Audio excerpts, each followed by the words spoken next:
21h passées de quelques secondes à toutes et à tous, bonsoir et bienvenue sur Radion 90.5, mais également en direct via internet sur radion.fr. Vous nous écoutez peut-être aux quatre coins de Lyon, de la Bourgogne et de France, donc par internet. Merci en tout cas de nous rejoindre en montant à bord de Wagon Livre. C'est comme chaque mercredi votre émission littéraire sur votre radio locale et nous sommes ensemble jusqu'à 22h.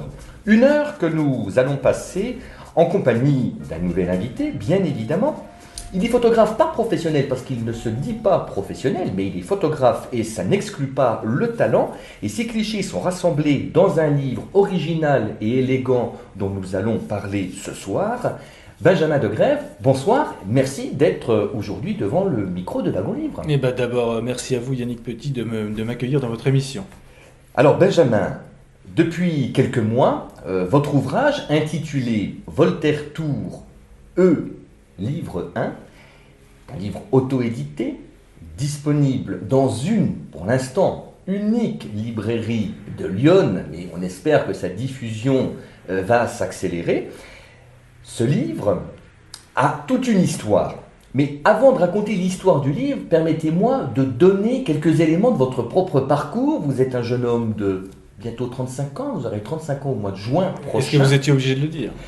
Écoutez, vous êtes tellement plus jeune que moi que je peux me permettre ce genre de fantaisie informative.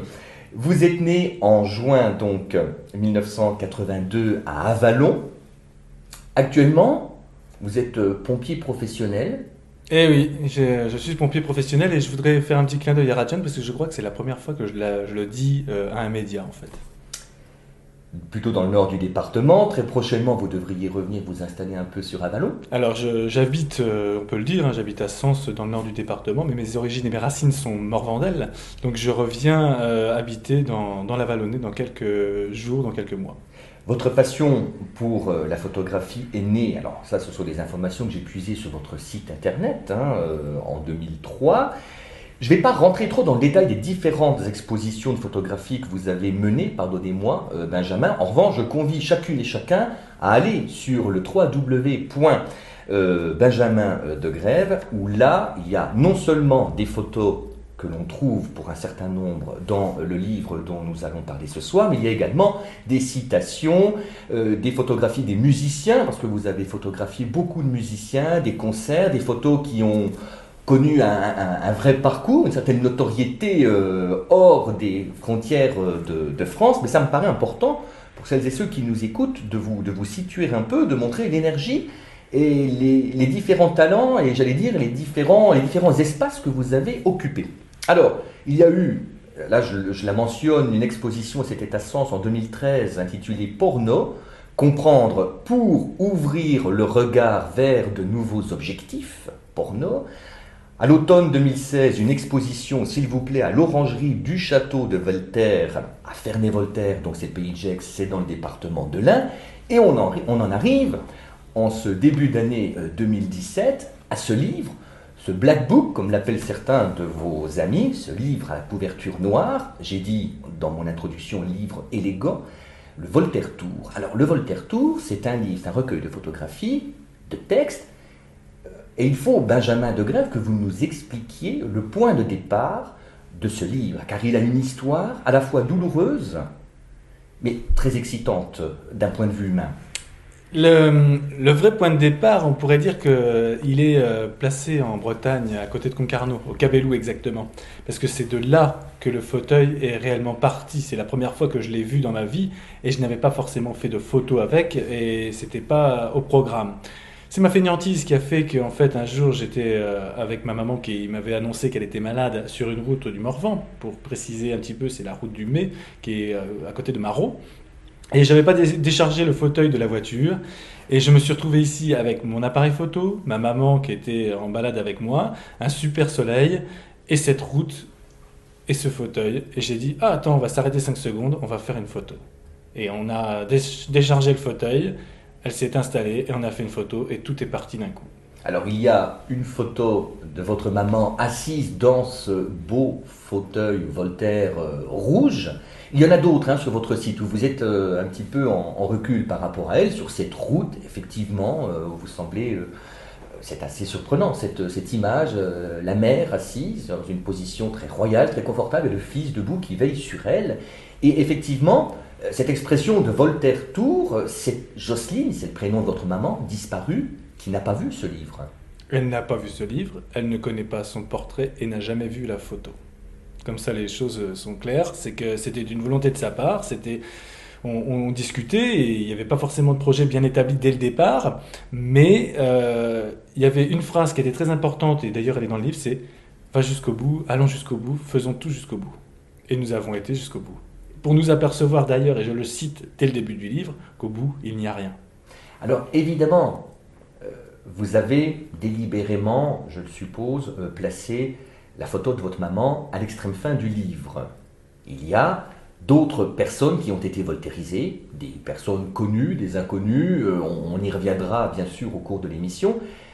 Cette femme, c'est celle que vous avez le plus connue dans votre vie, vous dites, je la connais depuis l'âge de 33-34 ans, puisque c'est elle qui vous a mis au monde. Et puis le texte, et vous allez nous en lire un court extrait, le texte qui accompagne la photographie de votre maman dans ce fauteuil Voltaire, c'est un texte à la fois plein de nostalgie, parce qu'il vous renvoie à votre enfance, il vous renvoie au lien affectif et à cette célébration, mais qui n'est pas excessive, célébration très respectueuse de cette maman, qui vous a accompagné dans ce projet et à qui vous avez fait une promesse. La promesse, c'était d'aller au bout de ce Voltaire Tour et de continuer l'expérience et l'aventure. Alors, il y a quelque chose que je dois vous dire, et je crois que c'est la première fois que je vais l'expliquer, donc prenez-le comme un cadeau. C'est le fait que le livre, il est fait de manière à réveiller un petit peu l'activité cardiaque du lecteur, dans le sens où en fait, le but c'est de monter crescendo dans les émotions. Donc, comment faire pour monter dans les émotions si ce n'est que de mettre des portraits de plus en plus intenses de manière personnelle.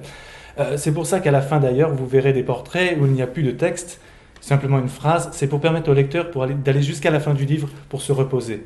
Parce qu'en fait, il y a certains lecteurs, et si j'ai la chance que ça ait marché, qui m'ont dit on fait un peu les montagnes russes émotionnelles quand on le lit.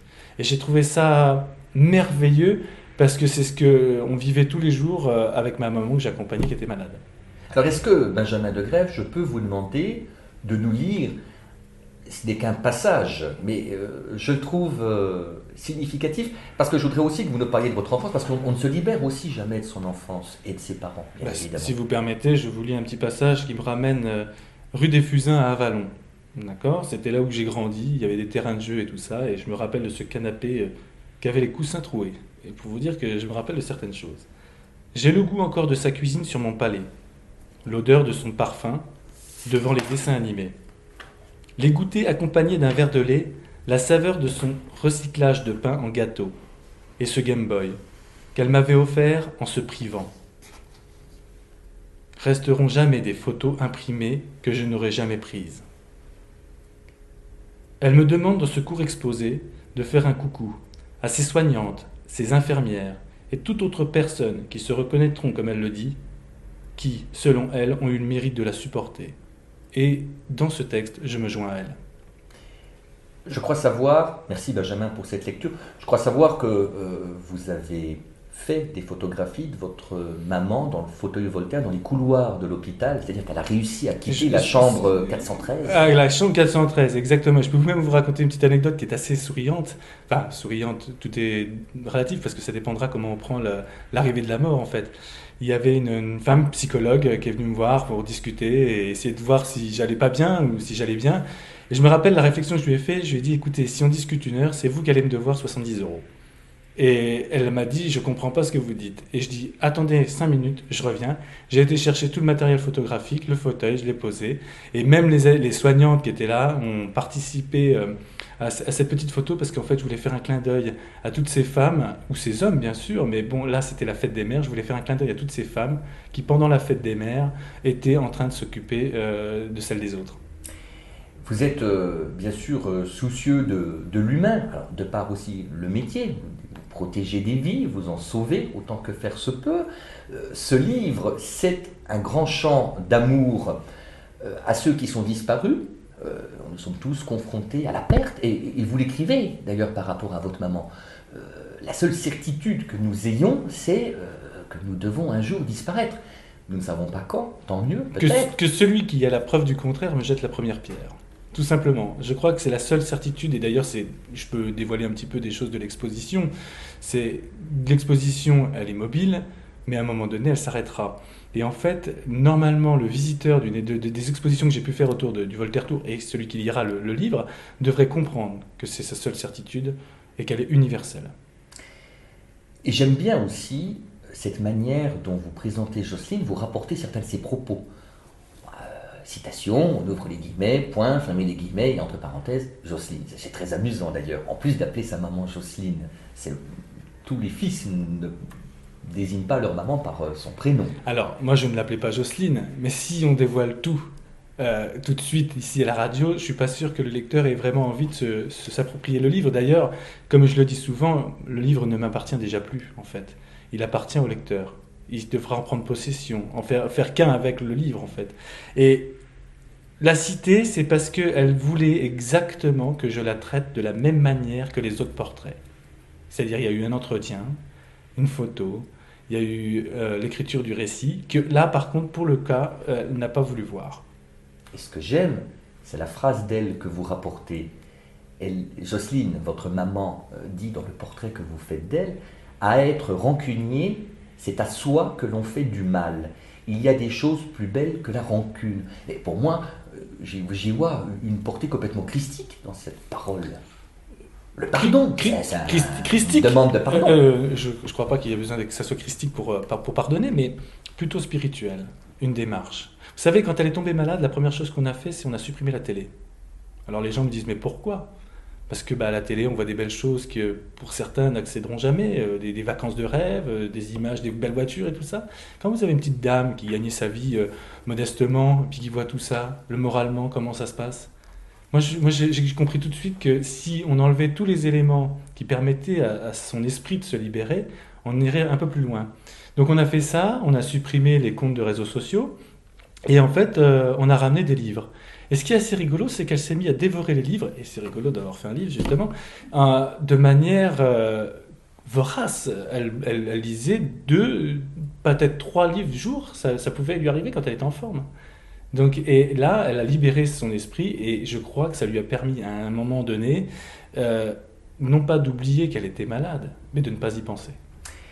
Vous lui aviez aussi fait une petite playlist, elle avait, je crois, un lecteur, et effectivement, peut-être que les pauses musicales que vous avez apportées avec vous ce soir, Benjamin, peut-être qu'il y a un titre que votre maman prisait. Alors, il n'y en a qu'un. Il n'y en a qu'un dans la liste. Alors, je ne sais pas, qu'est-ce que vous nous proposez comme première virgule musicale à bord de Wagon Livre ? Tout de suite, on va aller en Espagne parce que j'aime le soleil, et en fait, on va écouter Déjà me vivir de Jara de Palo. Une chanson qui permet éventuellement, quand on écoute cette femme à la voix rauque, de se poser et de réfléchir. Et une invitation aussi à la liberté, à laquelle vous êtes très attaché. J'adore la liberté. En tout cas, nous sommes ce soir à bord de Wagon Livre avec Benjamin de Grève pour le Voltaire Tour. C'est donc le titre de notre invité. Alors, un ouvrage qui est disponible pour l'instant à la librairie L'Autre Monde à Avallon. On peut le commander sur le site de la librairie L'Autre Monde. C'est vraiment très facile à partir d'un moteur de recherche. Et puis, un avant-goût des photographies de notre invité sur son propre site www.degrève.fr. Je rectifie tout à l'heure, je m'étais trompé, www.degrève.fr. Et les voltairisés sont également sur le net. On se retrouve dans une poignée de minutes.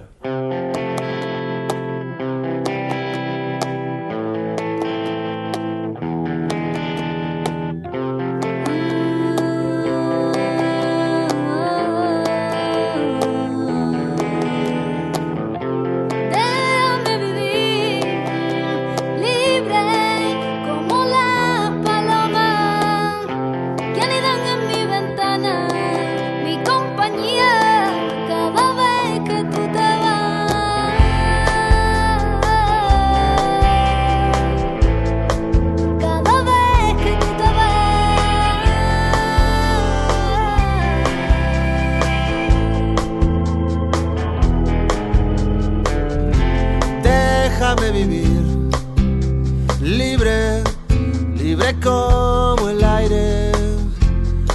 enseñaste a volar y ahora me cortas las alas y volver a ser yo mismo, que tú vuelvas a ser tú, libre, libre como el aire.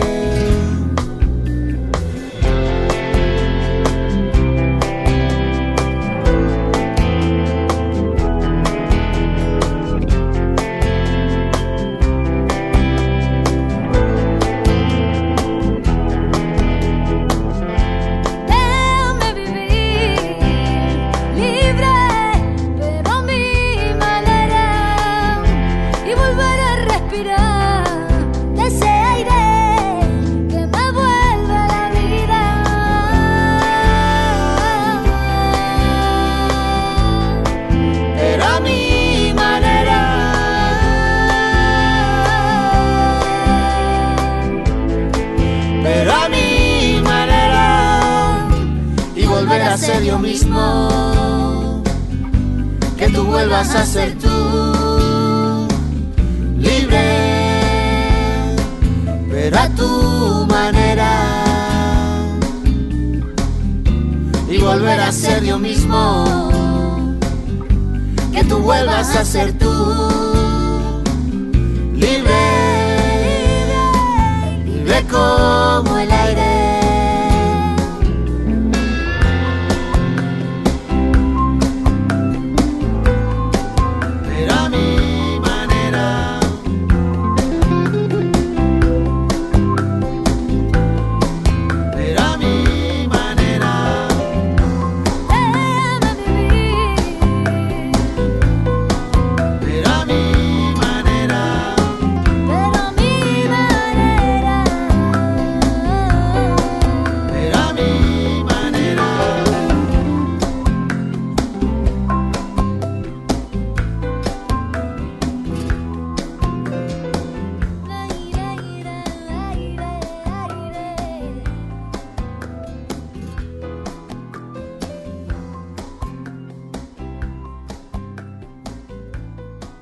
Wagon Livre, votre émission littéraire. Chaque semaine, Yannick Petit offre un certain regard sur la création et explore l'actualité littéraire et éditoriale.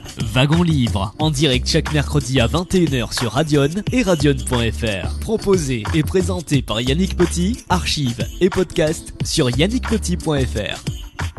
Le Voltaire Tour, livre 1 de Benjamin de Grève, qui est ce soir devant le micro de votre émission littéraire. Alors je l'ai dit, c'est un recueil de photographies dans lequel on trouve cet incontournable fauteuil Voltaire rouge qui est prétexte à des rencontres. Vous avez fait des photographies de différentes personnes, des femmes, des hommes, de tous âges, de toutes conditions, puisqu'il y a un jeune d'origine... D'où vient-il de ce de Bamako. Bamako. Et puis, il y a des artistes, il y a des couples, il y a des femmes seules, il y a une petite fille avec son grand-père. Bref, un très grand nombre de situations qui d'ailleurs peuvent continuer à venir enrichir le Voltaire Tour. Les candidats à la voltairisation sont-ils nombreux ? Il y a des candidats qui ont été nombreux. J'ai reçu pas mal de mails ou de courriers parfois, des SMS. Mais je crois qu'en fait, tous les êtres humains pourraient être dedans parce qu'on a tous une petite névrose ou quelque chose dont on pourrait parler, ou tout simplement on a tous quelque chose à dire. Alors je dis, livre 1, c'est ce qui est marqué sur la couverture, c'est-à-dire qu'on est en droit de penser qu'il y aura une suite, Benjamin de Grève. Ou pas. Non, le livre 1, ça n'a rien à voir. Il faudra que un jour je l'explique, mais on va perdre beaucoup de temps ce soir à le faire. En revanche, celui qui a accepté d'être voltairisé, c'est-à-dire de s'installer, pas forcément dans le fauteuil, il y en a qui mettent les pieds dessus, parfois le fauteuil est un objet, il y a une sorte de mise en scène, d'installation un peu scénique, une théâtralisation, à la fois de l'humain et du fauteuil Voltaire. Il y a tout de même l'appréhension peut-être de ce que Benjamin de Grève va écrire en accompagnant la photo, parce que vous révélez certaines choses parfois sur les personnes. Est-ce qu'elles ont préalablement lu les textes avant que vous le publiiez ? Alors, je vais vous dire 2-3 choses. C'est que ma mère ne voulant pas lire le texte, je suis parti du principe que les autres n'avaient pas à le lire. En fait, pourquoi elle aurait voulu être traitée comme les autres ? et que les autres n'auraient pas été très, très comme elle. Donc en fait, d'un point de vue général, aucun n'a vu son texte. Ou alors 5 secondes avant la publication. Pas beaucoup plus avant. Il y a une personne qui voulait vraiment le voir, et je lui ai montré, et la publication s'est faite, je crois, c'est 3 minutes après, et il était trop tard, de toute façon c'était lancé. Là où je ne sais pas si c'est de la chance, mais le ressenti était tellement intense, la relation entre les gens et moi était tellement forte, que d'un point de vue général, aucun ne m'a dit que je m'étais trompé.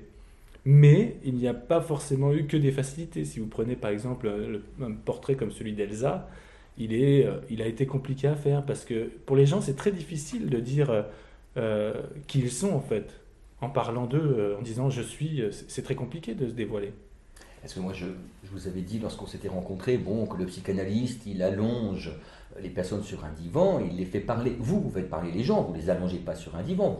D'ailleurs, vous parlez avec eux parfois bien avant de faire la photo avec le fauteuil Voltaire. Et vous recueillez parfois des confessions. Je pense à cet homme de 50 ans qui a eu quand même une très très grave maladie, un cancer de l'œil. Vous révélez quand même des éléments intimes. Quand même, la maladie, c'est quelque chose qui touche au corps. Et le corps, vous en savez quelque chose aussi de par votre métier. Et la preuve, c'est que vous le mettez en valeur dans votre livre, le corps. Le corps. Est-ce qu'on est un simple corps? Est-ce qu'on est vraiment notre corps?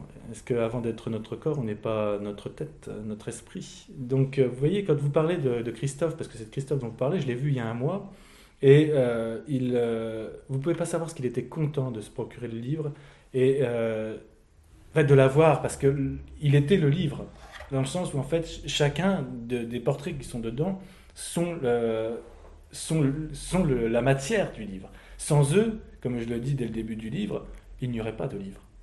Donc, Christophe, quand il m'a parlé de ces choses, donc de son problème de cancer à l'œil, il a tenu en fait à évoquer les choses comme une aventure.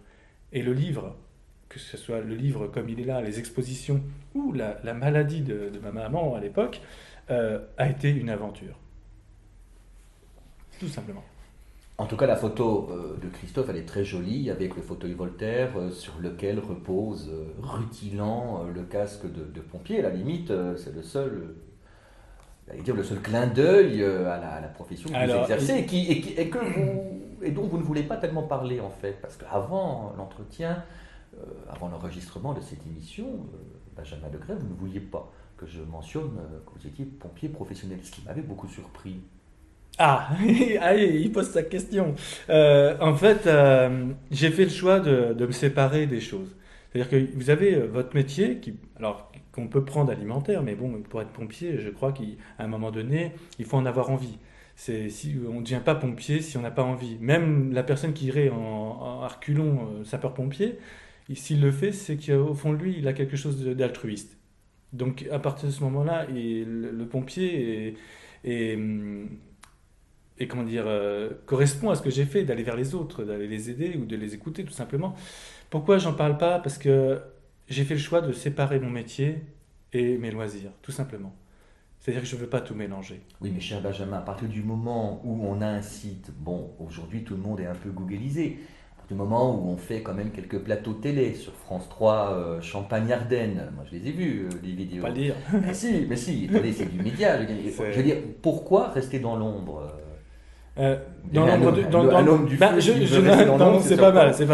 La transition est pas mal. En fait, je reste pas dans l'ombre parce que j'ai des collègues qui me suivent. J'ai la chance d'avoir des gens et même des officiers ou des sous-officiers qui sont derrière moi et qui me poussent, qui apportent leur soutien à leur manière. Mais voilà, c'est que quand on parle de photos, quand on parle de Voltaire Tour, quand on parle des expositions et tout ça, le sapeur-pompier, je le laisse à la caserne. Parce que je ne peux pas me promener avec toute la détresse de la population. Le sapeur-pompier, il est là, ça faut le savoir, c'est que le sapeur-pompier, il est là dans toutes les détresses et de toutes les populations. Et si j'amène toutes les détresses de tout le monde dans le livre, je ne suis pas sûr que les gens vont avoir envie de se le procurer, de le lire. Parce que, par exemple, je suis un allergique des médias, dans le sens où quand on voit maintenant des corps mutilés ou au moment de manger le midi, je ne suis pas sûr que ça soit très intéressant. Donc je laisse le métier de pompier à la caserne, non pas parce que je le réfute ou que je ne l'aime pas, au contraire, je l'aime beaucoup, sinon je n'aurais pas passé un concours pour le faire. Mais je tiens à séparer les choses. Voilà. C'est bien noté. Alors parlons justement de Cadavreski. Alors Cadavreski, 4 jeunes gens que vous rencontrez, 5. Eh oui, parce qu'en fait, faut pas se tromper. Absolument 5 sensibles. 5 sensibles, oui. 5 sensibles avec cette homonymie et ce jeu de mots. Comment les avez-vous rencontrés? C'est assez surprenant. Eh bien, ce qui est rigolo, c'est qu'en fait, vous apercevez que le livre est une connexion de tous les gens, de toutes les personnes qui sont là. Parce que c'est lorsque Simon, qui est dans le livre, m'invite à un concert des Bee Gees à Troyes, il y avait ce groupe qui jouait avant le groupe de Simon. Et je ne suis pas forcément un fan de rap, ou alors je vais aimer les vieux rap ou certains rap américains. Et là, je regarde et je vois sur scène 5 zébulons qui mettent la sauce et qui ont la pêche. Et j'étais dehors en train de discuter avec une amie qui était sortie pour prendre l'air parce qu'il faisait très chaud dans la salle. Et je dis, tu t'as vu les mecs là, le gars avec le t-shirt rouge? Et une petite dame qui était derrière me dit, ah, c'est mon fils. Et j'étais content déjà de voir les yeux de cette femme qui était fière de son fils et de pouvoir lui dire, écoutez madame, je crois que oui, vous pouvez être fière de lui. Alors vous les avez découverts en concert, ils ont apparemment aussi essayé d'aller dans les prisons, ce qui est pas mal aussi, et vous, vous essayez de sortir les gens un peu de leur propre prison. Vous croyez? Quand vous les faites parler, vous désemprisonnez un petit peu certaines personnes. Moi, j'ai l'impression qu'il y a des gens qui se sont confiés à vous. Alors, c'est vrai. Il y en a, oui, beaucoup. Il y en a quelques-uns qui m'ont dit des choses qu'ils n'ont même pas dit à leurs amis. Non, mais vous les avez, vous les avez libérés, justement, de certaines prisons. La pire des prisons, c'est celle qu'on a dans sa tête. Oui, tout à fait. C'est les seules limites, les pires, c'est celles qu'on puisse se mettre. Mais la chose qui est vraie, c'est qu'il y a des gens qui m'ont confié des parts de leur intimité en me disant... vous le dites pas ça parce que moi je l'ai même pas dit à mes amis. Et donc du coup je prenais quoi comme grade? Celui d'ami? De confident? Je savais pas trop, mais c'était tellement touchant que la confiance qui s'installait entre eux et moi pour qu'ils viennent à me dire des choses qui étaient pas, attention, hein, qui étaient pas cachées, hein, c'est pas, j'avais pas de meurtrier, j'avais pas de cambrioleur, j'avais pas tout ça, mais des petites choses qu'on n'a pas forcément envie de dire à tout le monde, quoi. Alors on pourrait peut-être écouter un morceau de ces 5 garçons, ces 5 sensibles cadavres. C'est avec plaisir, bien sûr, que j'ai l'immense plaisir de vous proposer d'écouter Ashton, Mitoff, Zeta, Crunch et Sans eux, pour Cécile, bien sûr. J'ai choisi le terme, le terme du livre et le terme de leur album qui est sensible. Voilà, c'est les Cadavreski, quoi. Le Voltaire Tour, c'est le titre de l'ouvrage de Benjamin Degrève, c'est notre invité. Et tout de suite, place au Cadavreski.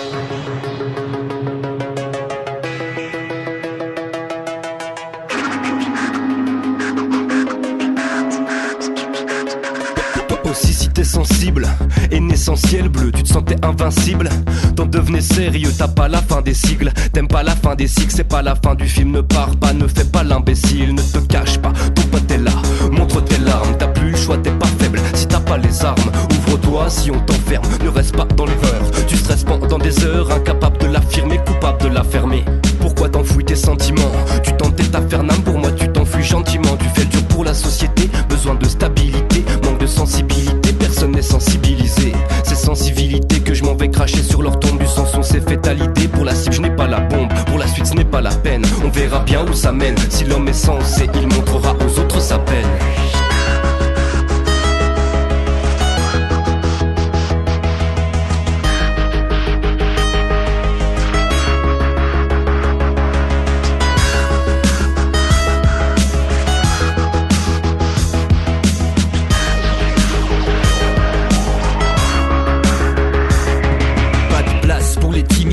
Pas de ça dans ton monde, et si l'erreur est humaine, la connerie est immonde. Articule, tiens-toi bien, tu fais aucun effort. Réfléchis la prochaine fois, t'as raté ton effet. Il faut être fort, il faut être fier, il faut pas baisser les bras. Faut de l'assurance, faut rassurer si tu veux pas baiser les draps. Faut être un sale type, à court terme, je crois que c'est ça le top. Un seul pitre, tout au fond de la salle avec ses 5 potes. Pas de place pour le doute, faut pas hésiter. Ou bien, en classe comme au foot, poteau, tu vas déguster quand tes larmes coulent. Prends bien soin de les cacher car la grande foule aura tôt fait de te battre fâché. T'es triste, t'es gay, t'es geek, t'es laid. De la com, t'es handicapé, les risques ça te plaît. Si t'as du mal à porter ce masque social, c'est normal. Les sensibles se feront une place à coups de larmes.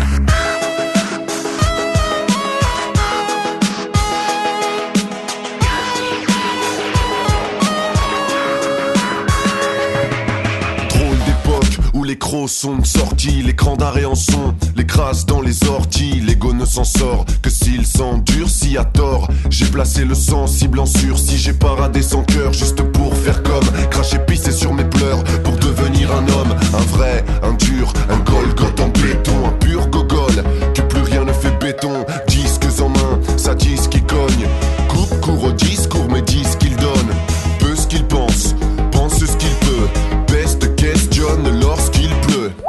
Erreur système ou bug de la matrice, lourd fist si je t'aime, excusez si ça m'attriste. Esquiver la peine est devenu rentable, le sensible bien au fond de mon cartable.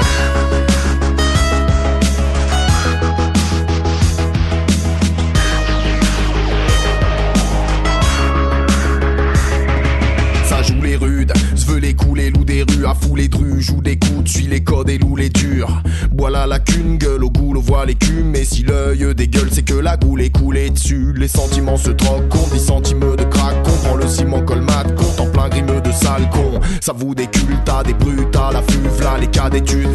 Au goût de roue de bête en rute, marquer les territoires monarques, et l'utérité, dérité retard, réitérer l'air si péricroix, terre à terre, l'idée pour y périmer paraît plaire aux fiers en vérité. Si les hommes, les vrais, ne versent jamais une larme, devient un homme, un vrai, devient une arme. Si les pleurs ne peuvent couler sur les joues des hommes vrais, alors homme, tu l'es comme un tabouret.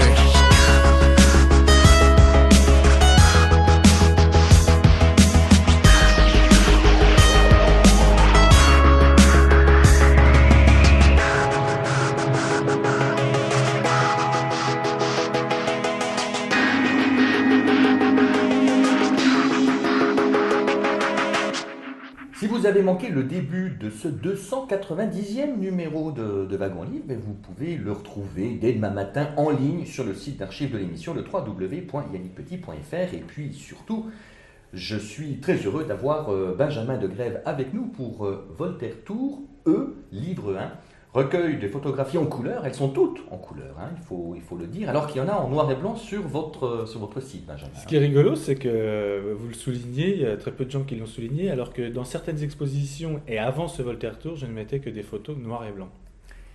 C'est un livre qui est très attaché à la vie, parce qu'effectivement, ce livre, on l'a compris, l'élément déclencheur, c'est la perte de votre maman. Moi, je trouve qu'en cela, c'est quelque chose de terrible. Surtout, vous êtes un homme très jeune, je le souligne, vous avez 35 ans.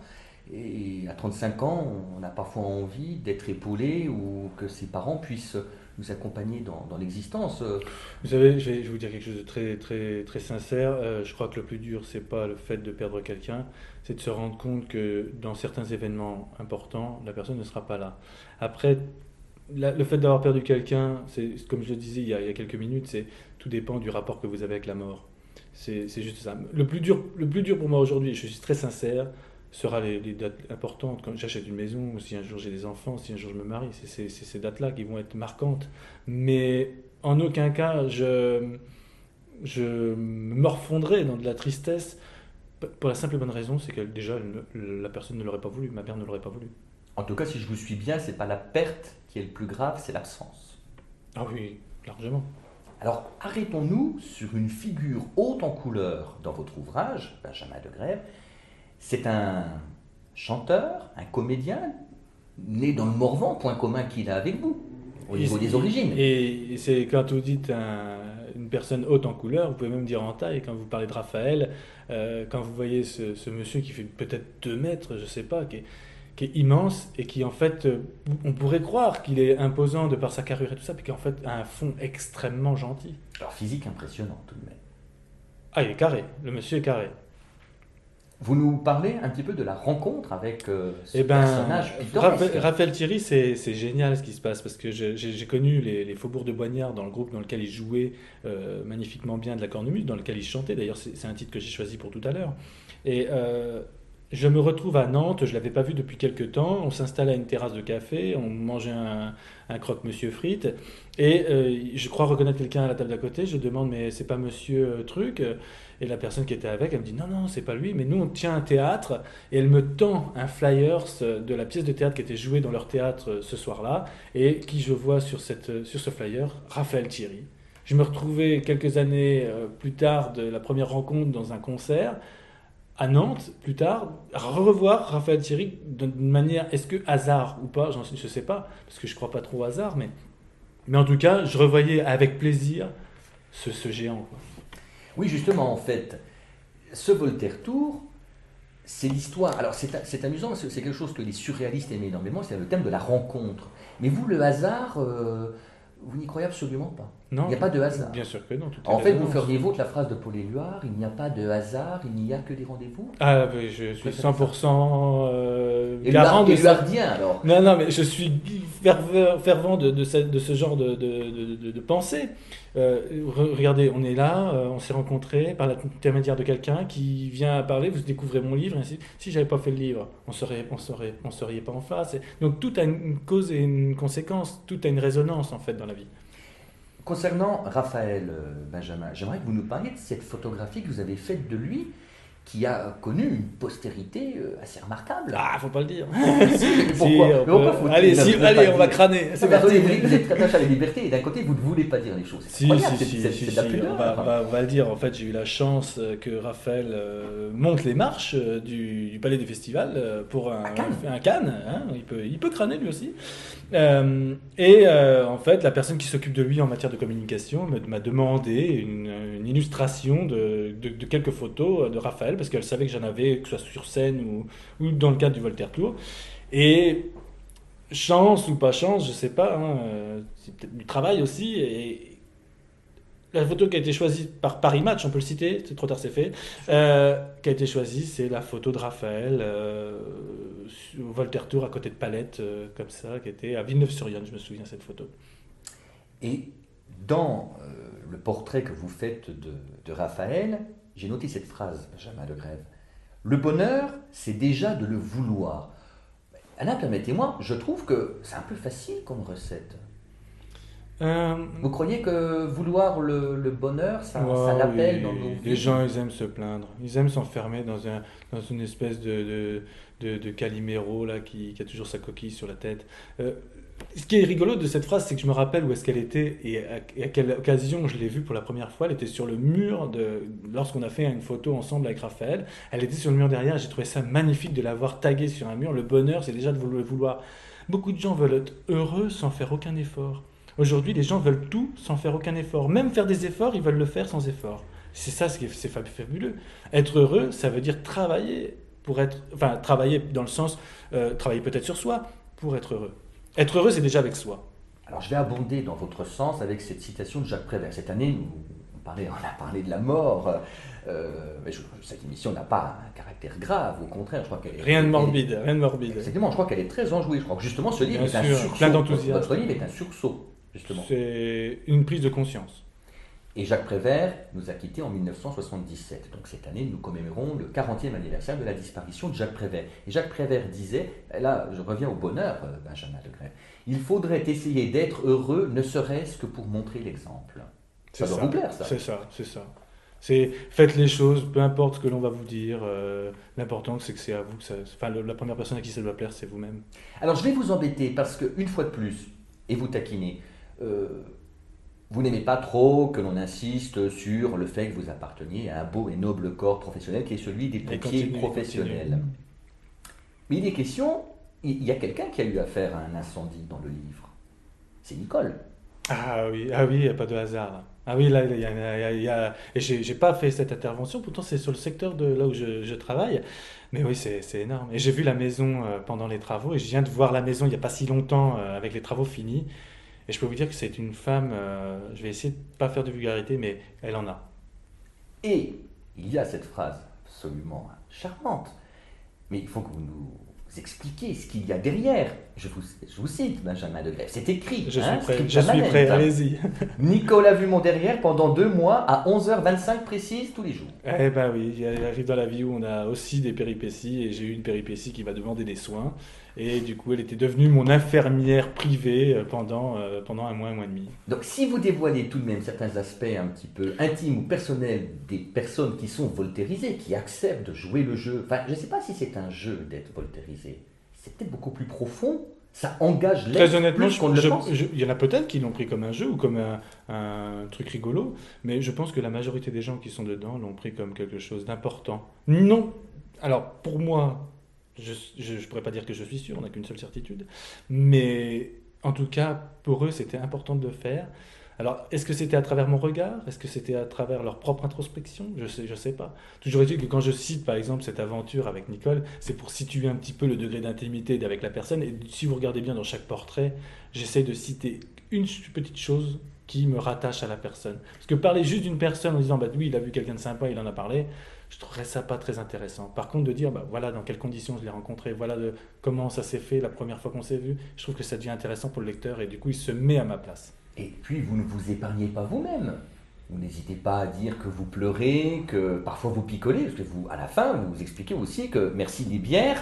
Sans Ah, les bières, attention, solide. vous allez me faire passer pour un alcoolo. Non, c'est parce que en fait, je suis belge d'origine, donc du coup, mon sang est un peu aussi de la bière, et que en fait, j'aime la musique, j'aime bien boire une bonne bière, et il y a des portraits qui ont été faits à la fin d'une bière. C'est-à-dire que c'est le déclic du moment passé avec un bon son et un bon verre de bière, même avec des amis, qu'on fait que, bam, il faut que je rentre, j'ai quelque chose à écrire, il faut que je l'écrive. C'est simplement ça. Après, je ne m'épargne pas, c'est parce que, comment dire... Non, mais le sapeur-pompier, la force virile, le sauveteur est celui qui peut pleurer. Bien, mais les vous savez, voltairisés alors là, vous ont profondément ému. au risque de surprendre vos auditeurs... Non, mais je fais un peu la provoque, là. Non, mais vous avez raison, parce que je vais vous dire quelque chose qui va Parce être que hyper brutal. Celui Celui qui dit qu'il pleure jamais, j'ai du mal à le croire, et celui qui pense que c'est faible de pleurer a complètement tort. Le fait de pleurer, c'est de démontrer une de ses faiblesses, donc c'est déjà une force. Certains disent qu'on ne pleure jamais que sur soi. Enfin bon, n'ouvrons pas la discussion. On va la poursuivre dans une poignée de minutes après la pause musicale que vous allez nous proposer. Je rappelle que c'est Benjamin de Grève qui nous accompagne ce soir devant le micro de Wagon Livre sur Radion. Benjamin, qu'écoutons-nous? Eh bien là, on parlait de Raphaël Thierry, alors je me suis permis de vous proposer d'écouter les Faubourgs de Boignard avec cette chanson qui m'a marqué parce que cette voix est impressionnante et cette cornemuse est magique qui s'appelle Allergie.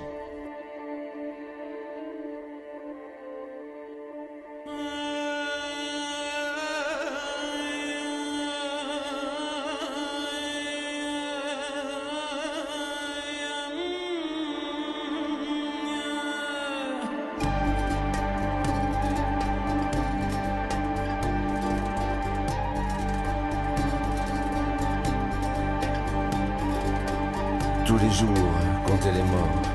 Sale boulot pour les croque-morts de l'info. Tous les jours, dire combien, comment, sans se demander pourquoi.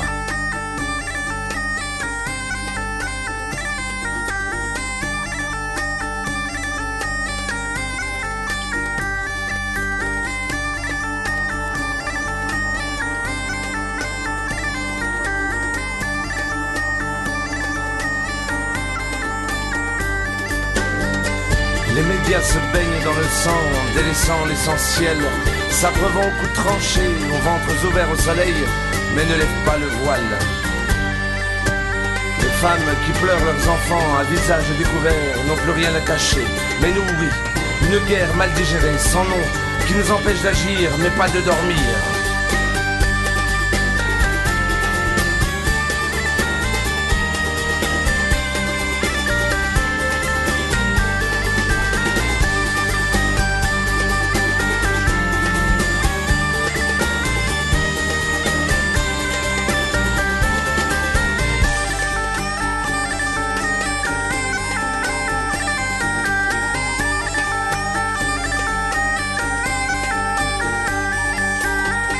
Tous les jours, compter les morts, sale boulot pour les croque-morts de l'info.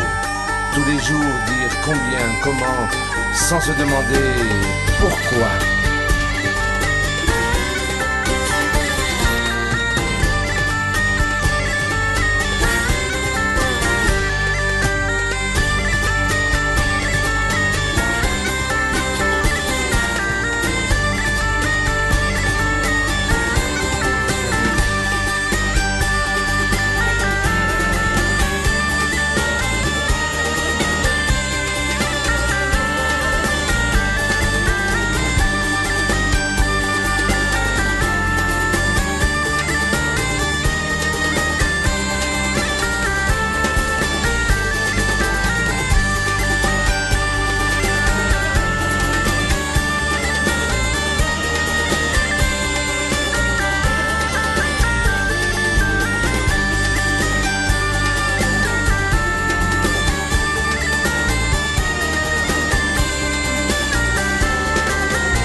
assis passif dans mon canapé, à 100 lieues d'ici ou de là, je fais une allergie à l'info, une allergie à tout cela, une allergie, allergie, allergie.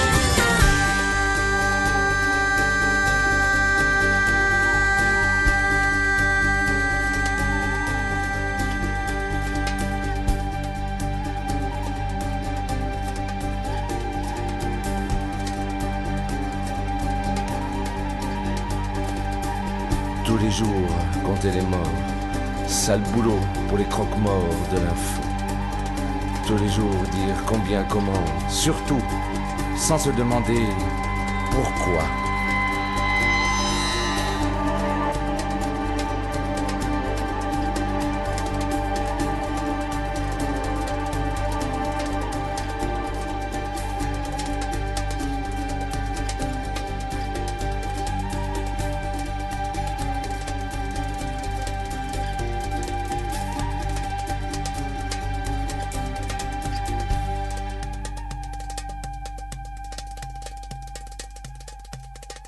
Wagon Livre, votre émission littéraire. Chaque semaine, Yannick Petit offre un certain regard sur la création et explore l'actualité littéraire et éditoriale. Wagon Livre, en direct chaque mercredi à 21h sur Radion et radion.fr. Proposé et présenté par Yannick Petit, archives et podcast sur yannickpetit.fr. Tout va bien, Benjamin Legrève? Bah écoutez, on est pas mal. L'exercice, Il fait très bon dans vos studios, il y a un beau soleil, on est bien. L'exercice radio vous plaît? Mais en fait, pour tout vous dire, c'est que j'ai déjà fait de la radio. Voilà. Vous le savez maintenant. Sur une radio d'Avalon. C'est la radio d'Avalon. Ah oui, voilà, mais ils sont très écuméniques. C'était avec Maria da Silva qui m'avait proposé une petite émission et j'avais une émission très punk à l'époque. Voilà, mais ce passage de ma vie est passé. J'écoute toujours du punk, mais peut-être un petit peu moins. Alors je rappelle que votre ouvrage Voltaire Tour, livre 1, est disponible à la librairie L'Autre Monde à Avalon. Tout à fait, monsieur. C'est l'unique lieu où l'on peut se le procurer pour l'instant, sauf peut-être en passant par votre site. J'ai tenu à ce que les Avalonnais soient mis en avant. Donc c'est aussi là qu'ils ont pu se procurer en premier, c'est-à-dire un petit peu avant la date officielle de sortie qui était le 15 janvier dernier. Et d'ailleurs, c'est tout de suite que les dirigeants de l'établissement, donc de la librairie L'Autre Monde, m'ont proposé le 29 avril de faire une petite séance de dédicace de 10h à midi et demi pendant le moment du marché, un samedi, donc le 29 avril. Voilà. Donc je vais rencontrer le public que pour l'instant je n'ai pas encore vu. Très bien. Alors les personnes qui ont été voltairisées ne sont pas, il n'y a pas que des Avalonnais dans ce livre, il y en a qui viennent d'autres horizons. Ah oui, non, il y en a On est d'accord. un Il y a petit peu quelques partout. Il y en a de Avalonnais. Seine-et-Marne, il y en a de Reims, Paris, Dijon, il y en a de partout. Alors en revanche, on va rester dans le pays avalonnais à travers cette photo qui occupe d'ailleurs une double page. Une belle carrure, un homme avec un bermuda. Faut pas dire tout ça, il va se poser plein de questions. De dos, face au spectacle majestueux de la colline éternelle Vézelay. Ah, vous parlez de Florian, j'en étais sûr. Eh ben, Florian, c'est un mec extraordinaire. C'est le gars en fait, pour tout vous dire, il est quasiment au début du livre. Pourquoi? Parce que c'est celui qui a, sans le savoir, a permis que les choses continuent. Voilà. Je vais vous le dire, hein, comme ça les choses vont être très claires. Le matin de ce jour de portrait, il faisait un beau soleil. Je venais d'incinérer ma maman et en fait, l'après-midi, j'avais rendez-vous avec Florian. Très gentiment, il a proposé de décaler le rendez-vous, de l'annuler même. Et j'ai dit non, il faut que ça continue. Il faut pas, c'est pas parce qu'on est à genoux qu'on peut pas avancer. Vous écrivez dans le texte, dans le portrait qui accompagne Florian, dont le titre c'est Florian, des questions en trop. Bon, il y a des bonnes et des mauvaises questions dans la vie. Ben, il se pose beaucoup de questions. D'ailleurs, son entourage vous le dira, j'en connais quelques-uns, il vous dira oui, que Florian, pour rien, il se pose une question. C'est ça qui est rigolo. Mais c'est à la fois, je pense que c'est plus handicapant pour lui que pour les autres, parce qu'en fait, ça a un côté mignon et adorable. Franchement, il est gentil comme gars. C'est un gars qui est extraordinaire, extraordinairement gentil. J'ai bien dit? Ouais, j'ai bien dit. Alors, il est de dos. Il est de c'est dos. Le seul qui est pris en photo de dos avec le Voltaire majestueux à côté qui lui ouvre ses bras et est très accueillant, contrairement Est-ce qu'il ouvre ses à bras Florian qui lui n'est pas tellement en position de bras ouverts. Pourquoi il est de dos? Le titre est bien Florian, des questions en trop. Comme ça, les gens vont se poser la question de savoir qui il est. Donc je mets les gens en la position de Florian de se poser une question, tout simplement. Mon but était que les gens se posent les mêmes questions.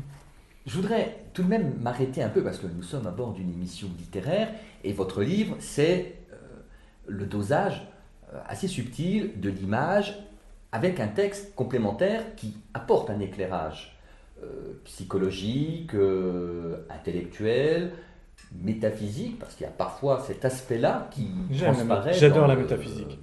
Et alors là, vous écrivez, par exemple, selon lui, vous parlez de Florian, hein, selon lui, ne pas essayer, c'est abandonner. Comme il le dit dans sa lettre, c'est facile de ne pas essayer, mais c'est aussi lâche. Et tout d'un coup, vous écrivez, tiens, une abeille. Et j'adore cette surprise comme ça, cette espèce de spontanéité. Et ben, comme ça, tout le monde sera au courant, tant pis pour vous. C'est qu'en fait, on était en train de discuter chez lui, il faisait un temps magnifique, toutes les fenêtres étaient ouvertes, il y avait un piano à ma droite, il y avait Florian devant moi. Et à un moment donné, il y a une abeille qui est rentrée dans la pièce. Et j'ai trouvé très amusant de le signaler, c'est tout.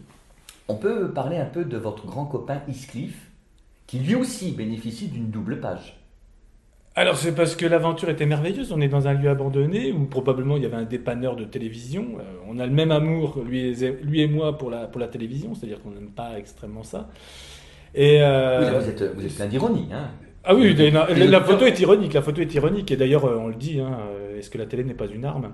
Mais ce gars-là, est un gars qui s'est dessiné, qui s'est joué de la musique, il est très créatif, et c'est ce que j'aime à son contact, c'est qu'il vous pousse toujours à, vas-y, fais-le, c'est intéressant, et parfois lui-même a du mal à s'y mettre, en fait, c'est ça qui est assez amusant. Il est un petit peu comme moi, à pousser les autres, puis des fois lui-même il procrastine un peu, enfin, c'est très rigolo. En fait, en tout cas, c'est quelqu'un pour qui j'ai beaucoup d'affection. Alors, autant vous, votre look est un look assez BCBG, très sport. Je vous dis merci. Votre copain Heathcliff, il fait un peu punk, et puis il a un t-shirt, un peu beaucoup. Et en plus, là, c'est le seul qui peut-être, de manière un peu sacrilège, a un pied, une grosse godasse poussiéreuse, a un pied sur le Voltaire. Alors là, c'est un crime de lèse-Voltaire. Je vous pose une question à vous, en tant que personne qui regarde la photo là devant moi. Comment vous la trouvez, cette photo? Alors, j'aime beaucoup cette photographie. J'aime beaucoup cette pyramide de vieux téléviseurs poussiéreux, avec ce garçon qui, devant, semble les avoir combattus et les avoir mis dans cet état de décrépitude, avec les écrans. Est-ce que s'il n'avait pas le pied sur le fauteuil, la photo serait plus moche, plus belle? Vous voyez, c'est un ensemble, en fait. Il a osé le faire. J'ai jamais interdit à qui que ce soit de le faire. Très bien. En tout cas, de lui, vous dites c'est un garçon original, voire fou. Et vous dites qui ne l'est pas. Moi, je me sens pas fou, moi. Oh. Vous avez une petite part de folie? Je pense que pour certains, vous êtes un petit peu fou, oui. Faire tout ce que vous faites, aller au contact des écrivains, même des gens, tout simplement, vous êtes un peu fou. Bon, alors parlons de vous. Est-ce que vous, il y a un petit grain de folie en vous? Un petit. Est-ce que le Voltaire un rocher de folie. C'est un rocher de folie. Vous savez, on m'a fait une petite remarque l'autre jour. On m'a dit, parfois, tu es un petit peu gentil et ça peut faire peur. Et c'est là que j'ai compris, en fait, que d'être gentil devenait un petit peu d'être marginal, en fait. Benjamin de Grève. Il y a un portrait qui m'a beaucoup touché, c'est votre ancienne nounou. Ah, mon ancienne, c'est toujours ma nounou. Ah bon? Ah oui. Elle sera à vie, c'est ma nourrice. C'est Janine. Janine, oui. Et ce que vous écrivez de ces gens qui vous ont accueilli tout petit garçon dans un monde très rural, où vous racontez, là, tout d'un coup, on perçoit un peu le gamin, le petit gamin, Benjamin de Grève, avec le bâton qui tapait le cul des vaches pour les faire rentrer à l'étable. Et la photo existe, elle est visible pas dans le livre, mais si on me la demande, je l'envoie avec plaisir. C'est un souvenir impérissable. J'ai pu mettre quelques mots dessus, mais ce que je ressens vraiment, rien que d'y penser, me colle les larmes aux yeux. C'est un moment magique pour un petit garçon de découvrir cet univers où en fait vous avez des animaux, de la verdure, des escargots, des gâteaux faits maison, de la confiture, vous vous salissez les mains. C'est le rêve de tous les petits garçons de pouvoir être un petit peu libre dans une cour comme ça où il y a du fumier, il y a des moutons noirs. Et je le cite, le mouton noir. Pourquoi le mouton noir? C'est ça qui est intéressant. Il faut lire tout le livre pour comprendre, mais vous voyez, cette personne, je crois que jusqu'à la fin de mon dernier souffle, je m'en rappellerai vraiment au plus profond, au plus loin en fait. Et puis vous avez aussi vos petites Madeleines de Proust à vous. Vous écrivez, en partant, je regarde la pergola qui me rappelait les escargots maison, le civet, les confitures, les gâteaux ou encore les pantalons troués recouverts de terre et de fumier. Et puis un peu plus loin, vous dites, avant de quitter complètement ce lieu, je suis passé voir la fontaine où il y avait des algues et des poissons, etc. etc. C'est à découvrir dans votre livre. Ce Voltaire Tour, ça vous a permis aussi, ça vous a libéré du deuil tout de même Je vais essayer de reprendre le livre sans faire trop de bruit, parce que je voudrais juste lire une phrase. Je vais d'ailleurs lire le dernier moment de dédicace. Un livre plutôt qu'une claque, un médicament lexical, un verre d'eau pour faire passer la pilule. J'aurais voulu qu'elle le lise, j'aurais voulu qu'elle vous dise comme je l'aimais. À Jocelyne. Je crois que de ces 2 petits paragraphes et de cette dédicace, on comprend tout en fait. Bien sûr que ça m'a aidé, de voir du monde, de discuter avec les gens, de créer, d'être créatif. Ce que j'ai fait quand je lui ai amené des livres à ma maman, ou même que d'autres personnes ont amené des livres, on a fait en sorte qu'elle ne pense pas à la maladie. Quand j'ai fait ça, j'ai pas pensé qu'elle était partie. Pour moi, tout longtemps, et même aujourd'hui, maintenant il y a la trace. Est-ce qu'elle est vraiment morte ?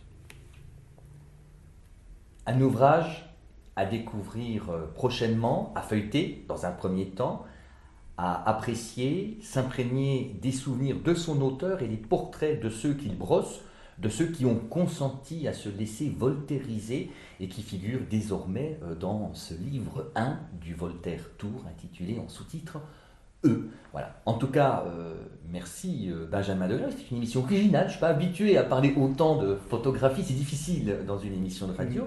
Justement, alors pour l'exercice et pour l'effort que vous venez de faire, c'est moi qui vous remercie de m'avoir accueilli. Je crois. On peut pas passer à côté. Bonne continuation dans vos projets. Alors, livre 2 ou pas ? Chut, on peut rien dire. Je rappelle votre site internet où se trouvent donc un certain nombre des photos qui figurent dans le livre, mais il y en a beaucoup d'autres aussi. On voit d'autres photos en ville, on voit un petit à peu, la campagne, en fait, on voit une palette des oiseaux, il y a beaucoup de choses. On voit une palette de tout ce que j'ai pu faire, tout en sachant que déjà tout ça ne m'appartient plus. Vous nous rappelez les références de votre site internet, Benjamin ? www.degrève.fr. Vous pouvez me retrouver sur les réseaux sociaux au pouce bleu, par exemple. Et puis si vous cherchez sur Google, comme tout le monde, vous trouverez forcément un chemin qui mène au Voltaire Tour. Merci beaucoup, Benjamin. Merci à vous en tout cas. Bonne soirée. Prochain rendez-vous de Wagon Livre, mercredi 5 avril, toujours sur Radion, bien sûr, à 21h. Nous vous proposerons un entretien avec Étienne de Montetti pour son dernier roman L'Amant Noir, paru chez Gallimard. Étienne de Montetti est le directeur du Figaro littéraire et nous l'avons rencontré le 22 février dernier alors qu'il était l'invité du Club des écrivains de Bourgogne à Dijon. Merci de votre fidélité. Retrouvez bien sûr cette émission très très prochainement à l'écoute sur yannickpetit.fr. Excellente fin de semaine à toutes et à tous. Au revoir et à la semaine prochaine.